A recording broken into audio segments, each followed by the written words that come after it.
जय हिंद मेरे प्यारे स्टूडेंट। जैसा कि पिछले क्लास में आप लोग पढ़ चुके हैं, ऑप्टिक्स के दो ब्रांच होते हैं, जिसमें से पहला ब्रांच है रे ऑप्टिक्स, दूसरा ब्रांच है वेव ऑप्टिक्स। अपना सब पहला ब्रांच रे ऑप्टिक्स पढ़ चुके हैं, उनका परिभाषा पूरा नहीं पढ़े, सिर्फ रे ऑप्टिक्स की परिभाषा पढ़ चुके थे। उस दिन वीडियो थोड़ा कट गया था, जिसके कारण उसमें वेव ऑप्टिक्स लिखे थे लेकिन वो कट गया, इसलिए फिर से लिख दिए हैं वेव ऑप्टिक्स। वेव ऑप्टिक्स उसको कहते, देखिए वेव ऑप्टिक्स ऑप्टिक्स के जिस ब्रांच के अंतर्गत प्रकाश के प्रकृति के आधार पर प्रकाश के गुणों जैसे व्यतिकरण, विवर्तन, ध्रुवण आदि का अध्ययन किया जाता है, उसे वेव ऑप्टिक्स कहते हैं। यानी कि इससे पहले अपना पढ़े थे ना, ऑप्टिक्स दो ब्रांच होता है, पहला रे ऑप्टिक्स, दूसरा वेव ऑप्टिक्स। तो रे ऑप्टिक्स अपना पढ़ चुके थे, वेव ऑप्टिक्स में बच गया था जो, उसको अब फिर से दोबारा लिख दिए यहाँ पर। जो नहीं लिखे थे लिख लीजिएगा। अब अपना स्टार्ट करना है मेन पॉइंट। ये पिछला क्लास वाला बाकी था, उसको पढ़ाए हैं। अब पढ़ना है अपना मेन है प्रकाश। प्रकाश को इंग्लिश में लाइट बोलते हैं, इसको पढ़ना है प्रकाश। सबसे पहली बात, प्रकाश क्या है, प्रकाश किसको कहते हैं? प्रकाश उसको कहते हैं, यानी प्रकाश वह कारक है जिसकी सहायता से हम किसी भी वस्तु को आसानी से देख सकते हैं। चाहे कोई भी वस्तु हो, यदि प्रकाश नहीं रहेगा तो वो वस्तु नहीं दिखेगा। मान लीजिए यदि आप लोग अभी हमको देख रहे हैं, बोर्ड पर हम पढ़ा रहे हैं, तो बोर्ड पर जो भी चीज़ लिखा हुआ है सब दिख रहा है आपको। क्यों दिख रहा है? क्योंकि मेरे चारों तरफ लाइट लगा है। इस लाइट के वजह से आप लोगों को बोर्ड पर लिखा हुआ सब दिखाई पड़ रहा है अक्षर।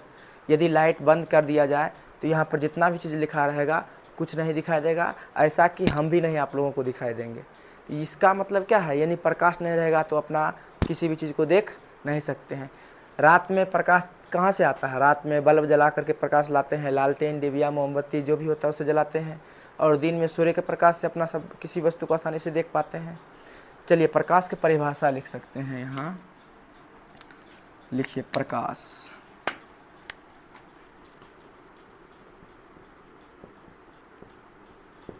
प्रकाश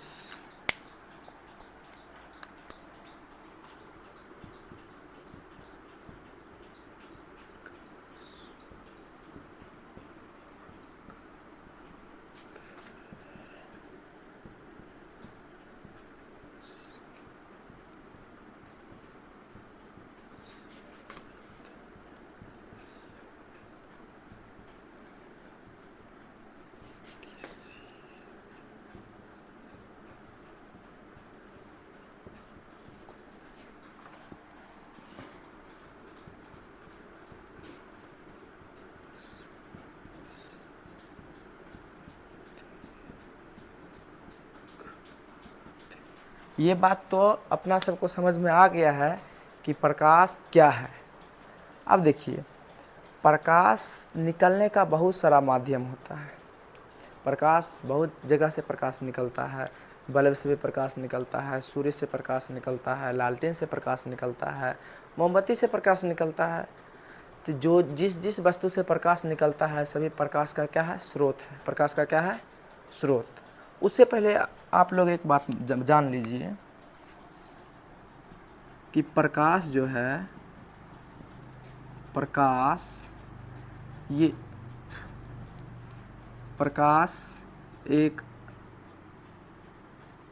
प्रकाश हमेशा सीधी रेखा में गमन करती है। प्रकाश हमेशा सीधी रेखा में गमन करती है, यानी कि प्रकाश हमेशा सीधा रेखा में चलता है। इसको चलने के लिए कोई टेढ़ी मेढ़ी रेखा नहीं होती है। यदि टेढ़ी मेढ़ी रेखा पर यदि प्रकाश चलता तो ऐसा अपना कर सकते थे कि एक ही रूम में बल्ब लगाते, इस रूम से प्रकाश निकल करके उस रूम में चला जाता, उस रूम से प्रकाश निकल करके उस रूम में चला जाता। लेकिन ऐसा होता है? ऐसा नहीं होता है। ऐसा इसलिए नहीं होता है क्योंकि प्रकाश हमेशा सीधी रेखा में चलती है। उसके बाद अभी इससे पहले हम बोले थे प्रकाश का स्रोत, यानी जितनी भी वस्तु है, जिस वस्तु से प्रकाश निकलता है सभी प्रकाश का स्रोत है। यानी कि वे वस्तुएं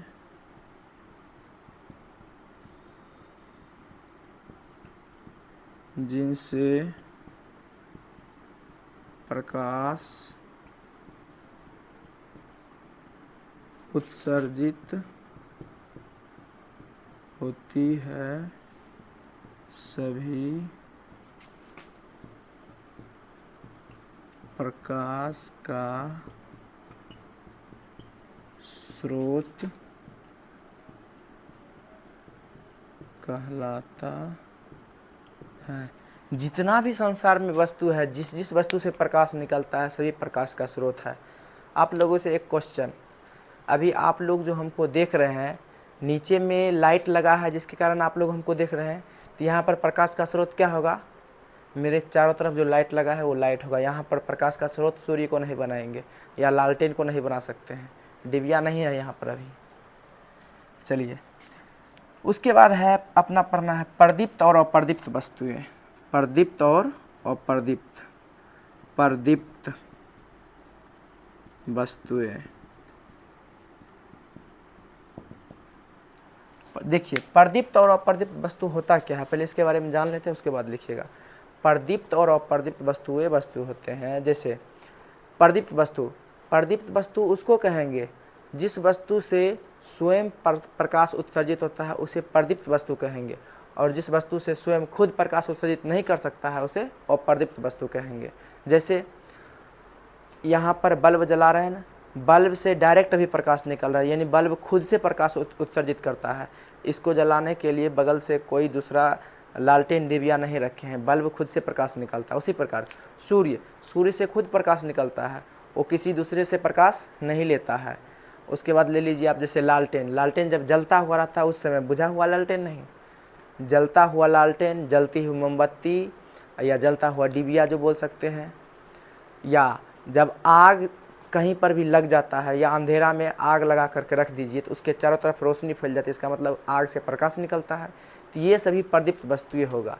जिन जिन वस्तुओं से प्रकाश उत्सर्जित स्वयं उत्सर्जित होता है उसे प्रदीप्त वस्तु कहते हैं।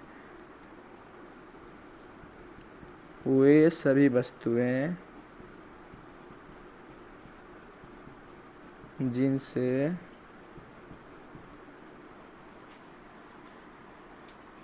वे सभी वस्तुएं जो, लिखिए, वे सभी वस्तुएं जो खुद से प्रकाश उत्सर्जित करता है उसे प्रदीप्त वस्तु बोलते हैं। प्रदीप्त वस्तु कहते हैं। जैसे में उदाहरण लिख लीजिए, उदाहरण जैसे क्या हो गया, सूर्य, सभी तारे, आग, जलती लालटेन, जलती मोमबत्ती इत्यादि, और बहुत सारा, जलता हुआ बल्ब, ये सभी लिख सकते हैं अपना। आप लोग इसको एक बार स्क्रीनशॉट ले लीजिए या लिख लीजिए, वीडियो पॉज करके लिख लीजिए। क्या ऊपर से हम मिटा कर लिख सकते हैं? ऊपर से मिटाते हैं, यहाँ से मिटा है।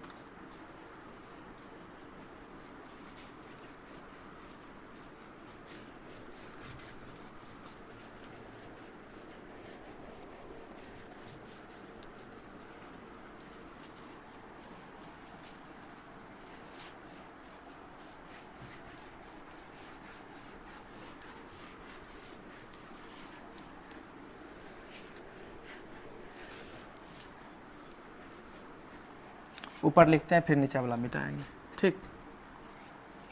अपना प्रदीप्त वस्तु पढ़ लिया। पढ़ना क्या है? अप्रदीप्त वस्तु। अप्रदीप्त, अप्रदीप्त वस्तु।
चलिए क्या है, अप्रदीप्त वस्तुएं। ये सभी वस्तुएं जो स्वयं प्रकाश उत्सर्जित नहीं करती है उसे अप्रदीप्त वस्तुएं कहते हैं।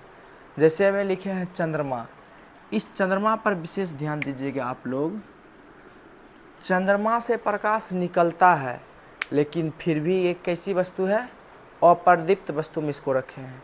क्योंकि पहले अपना परिभाषा देख लिए, क्या लिखे हैं यहाँ पर, स्वयं वाला बात बहुत ज़रूरी है। इससे पहले क्या लिखे थे प्रदीप्त वस्तु में, कि वे वस्तुएं जिनसे प्रकाश स्वयं उत्सर्जित होती है उसको क्या कहते हैं, प्रदीप्त वस्तु, और जिनसे स्वयं प्रकाश उत्सर्जित नहीं होगी उसे अप्रदीप्त वस्तु। यहाँ पर बहुत सारा स्टूडेंट ये गलती करता है, डायरेक्ट इसका परिभाषा बोलेगा प्रदीप्त वस्तु में वे सभी वस्तु जिनसे प्रकाश उत्सर्जित होता है उसे प्रदीप्त वस्तु कहते हैं, जिनसे प्रकाश उत्सर्जित नहीं होता उसे अप्रदीप्त वस्तु कहते हैं। ये बोलना गलत है। ऐसा बोलेंगे वे वस्तुएं जिनसे स्वयं खुद से प्रकाश जो उत्सर्जित करेगा उसको प्रदीप्त वस्तु कहेंगे। डायरेक्ट कह देंगे वे वस्तु जिनसे प्रकाश उत्सर्जित हो जाता है, तो वैसे में तो चंद्रमा से भी प्रकाश उत्सर्जित होता है तो ये भी प्रदीप्त में आ जाएगा। तो वो बात नहीं बोलना है कि डायरेक्ट ऐसा नहीं बोलना है कि वे वस्तुएं जिनसे प्रकाश उत्सर्जित होता है उसे प्रदीप्त वस्तु कहते हैं। अपना सबको बोलना है ऐसा कि वे वस्तुएं जिनसे प्रकाश खुद से उत्सर्जित होता है, जो खुद से प्रकाश उत्सर्जित करता है उसे प्रदीप्त वस्तु कहते हैं। अप्रदीप्त वस्तु क्या हो जाएगा, वे वस्तुएं जो खुद से प्रकाश उत्सर्जित नहीं करता है उसे अप्रदीप्त वस्तु कहते हैं। जैसे हम यहाँ चंद्रमा, चंद्रमा क्या करता है, ये प्रकाश उत्सर्जित करता है लेकिन ये खुद से नहीं करता, ये सूर्य के प्रकाश से चमकती है। चंद्रमा सूर्य के प्रकाश से रात को प्रकाश में करता है, क्योंकि कभी 15 दिन तक रात में प्रकाश होता है और 15 दिन तक रात में प्रकाश नहीं होता है। होता है ना शुक्ल पक्ष और कृष्ण पक्ष, उसमें 15 दिन तक रात और 15 दिन तक रात को मतलब चमकता है, प्रकाश रोशनी होती है, 15 दिन तक रोशनी नहीं होती है, अंधेरी रात, और जिसको इजोरिया बोलते हैं, इजोरिया अनहोरिया। चलिए अब पढ़ना है अपना, ये बात तो पता ही होगा, लकड़ी से प्रकाश नहीं निकलता है, मनुष्य से प्रकाश नहीं निकलता है। यदि हमसे प्रकाश निकलता तो यहाँ पर चारों तरफ बल्ब लगाने की कोई आवश्यकता ही नहीं होता। अब चलिए अब अपना पढ़ना है, देखिए प्रकाश के पार करने के आधार पर वस्तु को 3 भाग में बांटा गया है। यानी कि प्रकाश कौन कौन वस्तु से पार हो सकता है, किस किस वस्तु से प्रकाश पार नहीं हो सकता है, या कुछ ऐसा वस्तु होता है जिससे प्रकाश थोड़ा बहुत पार होता है, थोड़ा बहुत पार नहीं होता है। तो 3 प्रकार के होते हैं। उसमें से पहला है, तीनों का नाम लिखते हैं हम यहाँ पर। पहला है पारदर्शी पदार्थ, पारदर्शी पदार्थ। दूसरा है पारभासी, पारभासी पदार्थ। और तीसरा है अपारदर्शी पदार्थ, अपारदर्शी पदार्थ। 3 गो है। यानी कि पारदर्शी पदार्थ उसको कहेंगे जिनसे प्रकाश पूरा पूरा पार हो जाएगा, थोड़ा सा भी नहीं बचेगा, उसको क्या कहेंगे, पारदर्शी पदार्थ। और पारभासी पदार्थ उसको कहेंगे जिनसे प्रकाश का एक छोटा सा भाग ही पार होगा, पूरा प्रकाश पार नहीं होगा, उसको कहेंगे पारभासी पदार्थ। तो देखिए पारदर्शी पदार्थ में क्या क्या हो जाएगा, जिसमें पूरा पूरा प्रकाश पार हो सकता है। जैसे में पानी, पानी के अंदर साफ पानी है, तब पानी के अंदर यदि कुछ भी रख देते हैं, ऊपर से देखते हैं तो पानी के अंदर वाला सामान दिखता है, इसका मतलब क्या, उसके अंदर प्रकाश जा रहा है। अपना पहले पढ़ चुके हैं प्रकाश के परिभाषा में कि वे प्रकाश उसको कहेंगे जिसके सहायता से अपना किसी वस्तु को आसानी से देख सकते हैं, और जब तक किसी वस्तु पर प्रकाश पड़ेगा नहीं तो अपना दिखाई नहीं देगा। तो पानी के अंदर रखा हुआ वस्तु दिखाई दे रहा है, इसका मतलब उस पर प्रकाश पड़ रहा है। तो यानी कि पानी में आसानी से प्रकाश पार कर जाता है। उसके बाद हो गया कांच। देखते होंगे दुकान में लगा रहता है, बड़ा बड़ा मनिहारी के दुकान में आगे में काउंटर के ऊपर कांच लगा रहता है, उसके अंदर सामान रखा रहता है। तो कांच ऊपर से लगा रहता है, अंदर वाला सामान दिखता है, क्यों, क्योंकि कांच के अंदर प्रकाश पार हो जाता है, एकदम पूरा पूरी पार होता है, तब तो अच्छा से दिखाई पड़ता है। जैसे मान लीजिए अंदर में रखा है एक बिस्कुट का पैकेट, ऊपर से देखते तो आधा पैकेट दिखता है, पूरा पैकेट दिखता है ना, इसका मतलब पूरा पूरी प्रकाश पार हो जाता है। और वहीं पर यदि कांच घिस जाएगा तो पूरा पूरी नहीं दिखेगा। कांच जब सही है उस समय दिखेगा, नया नया खरीद कर लाते हैं, साफ कांच है तो दिखेगा, लेकिन घिस जाने के बाद पूरा पूरी नहीं दिखेगा, धुंधला दिखेगा। उसके बाद देखिए अपना पारदर्शी पदार्थ के बारे में पता चल गया। अब पढ़ना है पारभासी। पारभासी पदार्थ उसको कहते हैं जिससे प्रकाश का एक छोटा सा भाग पार हो पाता है, उसको पारभासी पदार्थ कहेंगे। इसमें प्रकाश का पूरा भाग पार नहीं होता है। जैसे में तेल लगा कागज़, उसके बाद धुआं हो गया, धुआं में भी पूरा प्रकाश पार नहीं हो पाता है, धुआं में धुंधला दिखाई पड़ता है वस्तु। कांच जब घिस जाता है उस समय उसके अंदर कोई वस्तु रख दिया जाएगा तो वो भी धुंधला दिखाई पड़ता है। उसके बाद आप ले लीजिए बच्चों का जो रंगीन चश्मा होता है, चश्मा, उसमें भी वस्तु क्लियर नहीं दिखाई पड़ता है, उसमें भी धुंधला दिखाई पड़ता है, जैसा रहता है वैसा वस्तु नहीं दिखाई पड़ता है। तो ये सब हो गया पारभासी पदार्थ का उदाहरण। उसके बाद है अपारदर्शी। अपारदर्शी पदार्थ डायरेक्ट प्रकाश को पार होने के लिए देवे नहीं करेगा। प्रकाश जैसे मान लीजिए यहाँ पर कोई वस्तु हम दीवार मान लीजिए खड़ा कर दिए, इधर से टॉर्च मारेंगे तो दीवार से पार जाएगा? नहीं जाएगा। यानी दीवार से पार नहीं जा रहा है प्रकाश, इसका मतलब ये दीवार जो बनाया है ये दीवार कैसा है? अपारदर्शी है। यदि पारदर्शी रहता तो पूरी प्रकाश पार हो जाता। चलिए इसका परिभाषा लिखना चाहते हैं, लिखिए परिभाषा। इसको मिटाए, यहाँ से लिख रहे हैं। पारदर्शी पदार्थ का परिभाषा पहले लिखिए। ऐसा पदार्थ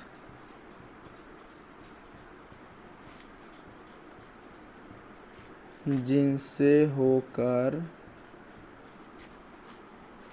प्रकाश आसानी से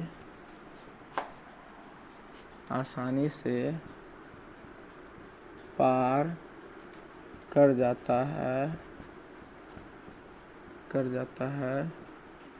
उसे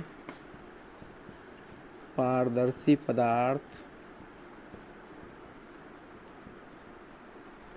पदार्थ कहते हैं। इसका उदाहरण क्या होगा आप लोग बताइएगा।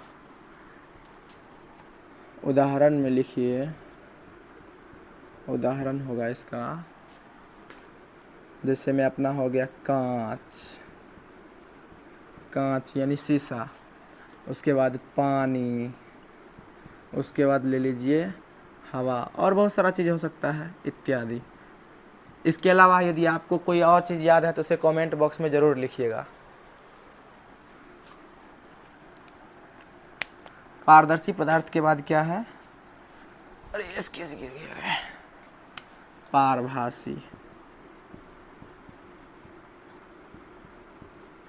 पारभासी पदार्थ, इसमें अपना लिखना है ऐसा पदार्थ। अरे इस स्केच से लिखना था,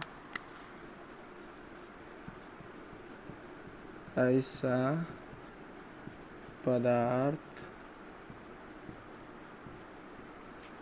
जिनसे होकर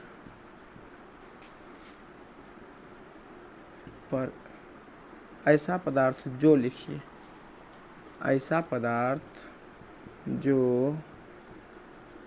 अपने अंदर से होकर प्रकाश के एक छोटा सा भाग को ही जाने देता है,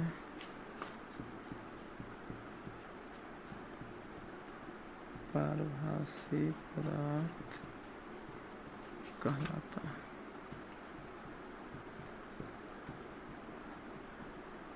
इसको अब मिटा दीजिए। इसके उदाहरण में क्या हो जाएगा? इसका उदाहरण हो जाएगा, इसमें अपना लिखते हैं बच्चा, धुआं,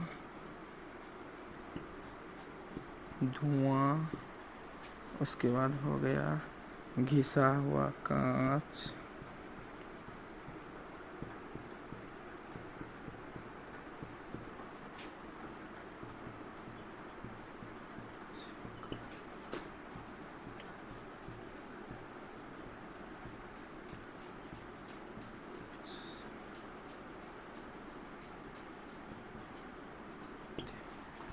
चलिए इसको स्क्रीनशॉट लीजिए फास्ट में।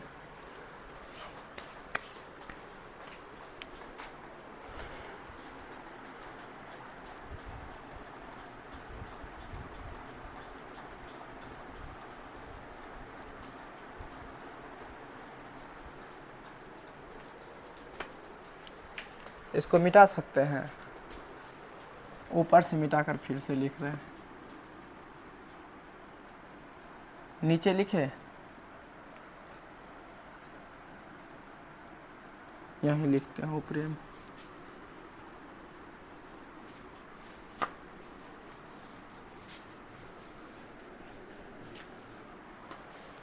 यदि आप लोगों को इसका लिखावट सही से नहीं दिखाई देता होगा तो कमेंट में लिख करके बोलिएगा कि सर दिखाई नहीं पड़ रहा है, इसका फिर दूसरा भांज लगाएंगे हम।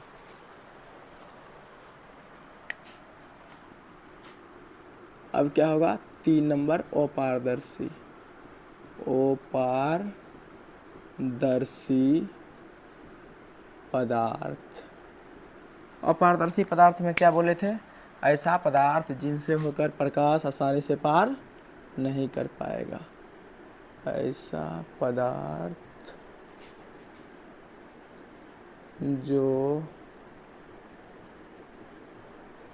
अपने अंदर से प्रकाश को पार नहीं करने देता है।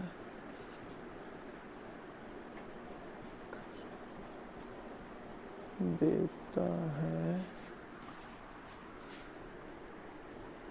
उसे अपारदर्शी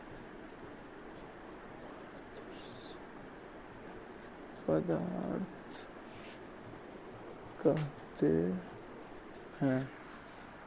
ऐसा पदार्थ जो अपने अंदर से प्रकाश को पार नहीं करने के लिए देता है उसे अपारदर्शी पदार्थ कहते हैं। जिनसे पदार्थ का थोड़ा सा भी कण पार नहीं होता अपारदर्शी पदार्थ कहलाएगा। इसका उदाहरण में अपना मन से लिख सकते हैं आप लोग। उदाहरण दीजिए। उदाहरण में क्या हो जाएगा, जैसे लकड़ी हो गया, मनुष्य हो गया, पत्थर हो गया इत्यादि, और बहुत सारा चीज़ हो सकता है। तो चलिए आप अपना तो पढ़ चुके हैं, देखिए क्या क्या पढ़ लिए हैं। प्रकाश पढ़ लिए, उसके बाद प्रकाश का स्रोत पढ़ लिए, कहाँ से प्रकाश निकलता है। उसके बाद अपना ये पढ़े कि किस किस वस्तु से प्रकाश पार हो सकता है, किस वस्तु से प्रकाश नहीं पार हो सकता है। अब अपना सबसे अच्छा और सबसे बहुत मज़ेदार टॉपिक पढ़ना है प्रकाश का परावर्तन, जो आपके थंबनेल में लगा हुआ है। प्रकाश का परावर्तन, प्रकाश के परावर्तन होता क्या है उसके बारे में पहले जान लेते हैं, उसके बाद लिखेंगे। प्रकाश के परावर्तन, प्रकाश का किसी भी वस्तु से टकराकर लौटने की घटना को प्रकाश का परावर्तन कहते हैं। सिंपल सी बात, प्रकाश का किसी वस्तु से टकराकर लौटने की घटना को क्या कहेंगे, प्रकाश का परावर्तन। जैसे बल्ब से प्रकाश निकल रहा है और बल्ब से प्रकाश बोर्ड पर पड़ता है और बोर्ड पर से टकराकर कहाँ पर जा रहा है, मोबाइल पर। तो प्रकाश, जैसे मान लीजिए प्रकाश ऊपर से आ रहा है, मेरे शरीर पर पड़ा, मेरे शरीर पर से टकराने के बाद उधर जाएगा तो वहाँ पर मान लीजिए कोई आदमी बैठा है, तो वहाँ पर जो आदमी हमको देख रहा है तो उसको तब तक नहीं हम दिखाई पड़ेंगे जब तक हमसे प्रकाश टकरा कर उधर जाएगा नहीं। यानी प्रकाश हम पर पड़ा, टकराया, टकराने के बाद उधर जाएगा तब हम उन लोगों को दिखेंगे। यदि हमसे हम पर पड़ा, टकराया और टकराने के बाद विपरीत दिशा में नहीं जाएगा, उल्टा दिशा में नहीं, उसी दिशा में जाएगा, तो हम दिखाई नहीं पड़ेंगे। सिंपल सी बात। तो प्रकाश के परावर्तन के 2 नियम होते हैं। प्रकाश के परावर्तन कितने नियम होते हैं, 2 नियम। पहला नियम क्या कहता है, पहला नियम है आपतित किरण, यानी कि जो आने वाला किरण होता है उसको क्या कहेंगे, आपतित किरण, परावर्तित किरण तथा आपतन बिंदु पर डाला गया विलंब, तीनों एक ही समतल में होते हैं। अभी फिगर बना करके आप लोगों को समझाते हैं, ऐसे समझ में नहीं आएगा। चलिए इसको ख़त्म करते हैं मिटा करके।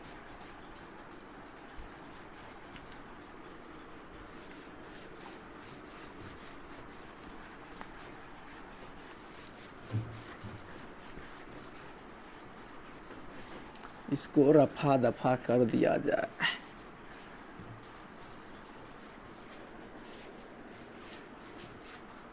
चलिए मिटा दिए।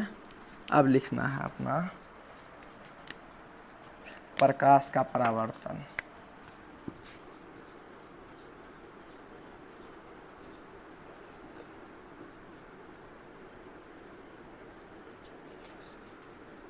प्रकाश का परावर्तन।